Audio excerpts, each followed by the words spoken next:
नमस्कार दोस्तों। मैं प्रेम प्रकाश पांडे आज एक नए मोटिवेशनल स्टोरी के साथ उपस्थित हुआ हूँ। आपने स्टोरी तो बहुत सुनी होंगी, लेकिन ये स्टोरी सुनने के बाद आप अपने जीवन में कभी असफल नहीं होंगे। जब तक अपने आप को घिसोगे नहीं, तब तक चमकोगे नहीं। दुनिया में दो तरह के लोग होते हैं। एक वे जो कठिन परिश्रम करते समय जो समस्याएं या दिक्कतें या कठिनाइयां या दर्द मिलता है, उससे दूर नहीं भागते और उसका सामना करते हुए आगे बढ़ जाते हैं। और दूसरे वे इंसान जो दर्द नहीं लेना चाहते, वो जिस परिस्थिति या माहौल में जी रहे होते हैं उसी में रहना चाहते हैं। तो इसको एक कहानी के माध्यम से हम समझते हैं। एक समय की बात है, एक कलाकार अपने औजारों को थैले में भरकर जंगल की तरफ जा रहा होता है। थोड़ी दूर चलने पर उसे रास्ते में एक बहुत ही सुंदर पत्थर दिखाई देता है और वह सोचने लगता है, क्यों न इस पत्थर से मैं एक मूर्ति बनाऊं। और वह अपने थैले में से औजार निकाल कर पत्थर को तराशने लगता है। तभी उस पत्थर में से आवाज़ आती है, अरे भाई रहने दो ना, बहुत दर्द होता है। यह सुनकर वह कलाकार ने समझाया, अधीर मत हो, मैं तुम्हें भगवान की मूर्ति में तराश रहा हूँ। अगर तुम कुछ दिनों का दर्द बर्दाश्त कर लोगे तो जीवन भर लोग तुम्हें पूजेंगे। दूर दूर से लोग तुम्हारे दर्शन करने आएंगे। दिन रात पुजारी तुम्हारी देखभाल में लगे रहेंगे। और ऐसा कहकर उसने अपने औजार उठाए ही थे कि पत्थर क्रोधित होते हुए बोला, मुझे मेरी जिंदगी पर जीने दो। मैं जानता हूँ मेरे लिए क्या अच्छा है, क्या बुरा है। मैं आराम से यहाँ पड़ा हूँ, चले जाओ। मैं अब जरा सी भी तकलीफ नहीं सह सकता। यह सुनकर वह कलाकार अपने औजारों को थैले में भरकर आगे चल देता है। और आगे जाने पर उसे रास्ते में फिर एक सुंदर पत्थर दिखाई देता है और इस सुंदर पत्थर को देखकर वह सोचता है, क्यों न इसकी मूर्ति बनाई जाए। और वह अपने थैले में से औजारों को निकालकर एक भगवान की मूर्ति तराशने लगता है। और वह इतनी सुंदर से उस पत्थर को तराशता है, ऐसा लगता है जैसे उस पत्थर से बनी भगवान की मूर्ति अभी बोल पड़ेगी। फिर वह कलाकार अपनी उस कलाकृति मूर्ति को वहीं छोड़कर आगे चल देता है। दूसरे पत्थर ने दर्द बर्दाश्त कर लिया और वो भगवान की मूर्ति बन गया। चलते चलते वह कलाकार एक गांव में पहुंचता है और देखता है उस गांव में एक बहुत ही सुंदर मंदिर का निर्माण हुआ होता है। और वहाँ के लोग आपस में बातचीत कर रहे होते हैं। मंदिर का निर्माण हो चुका है, लेकिन अभी मूर्ति का निर्माण नहीं हुआ। मूर्ति कहाँ से लाएं? तभी वह कलाकार सरपंच जी से बोलता है कि सरपंच जी, आप बिल्कुल चिंता न करें, आप जंगल के इस रास्ते पर चले जाएं, आपको वहाँ एक बहुत सुंदर मूर्ति मिल जाएगी। मैंने उसे अभी तराशा है।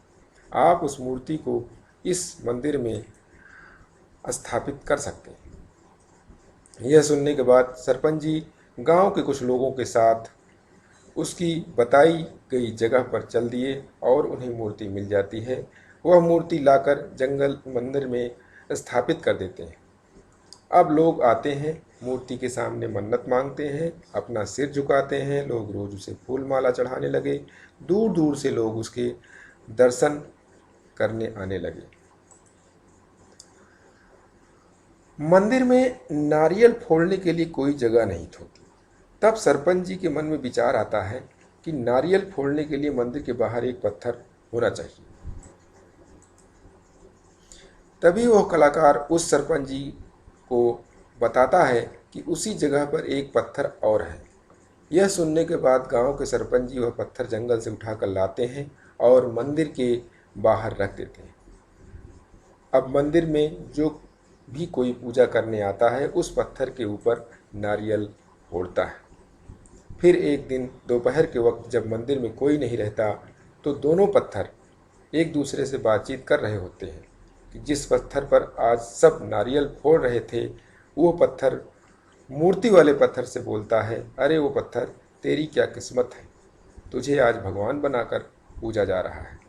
तेरी आज इतनी आरती उतारी जा रही है। यह सुनने के बाद मूर्ति वाला पत्थर बोलता है, अगर तुमने मेरी तरह दर्द सहन कर लिया होता तो आज तू यहाँ बैठा होता मेरी जगह पर।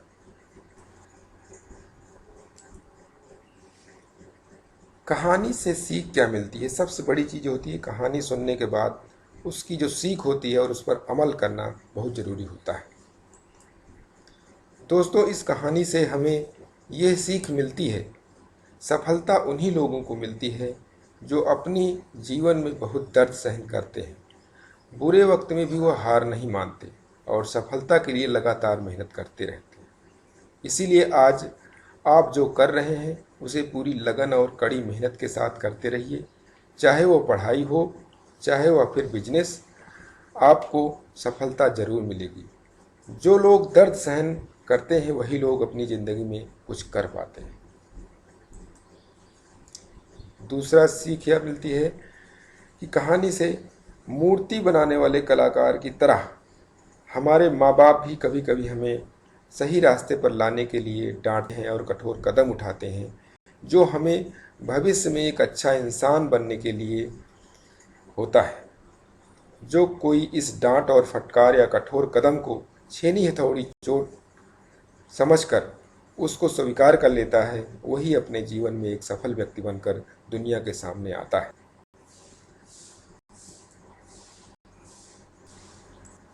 Thanks for watching. सब्सक्राइब कीजिए नए मोटिवेशनल वीडियो के लिए, प्रेस बेल आइकन दबाइए, आपको नोटिफिकेशन मिलेगा।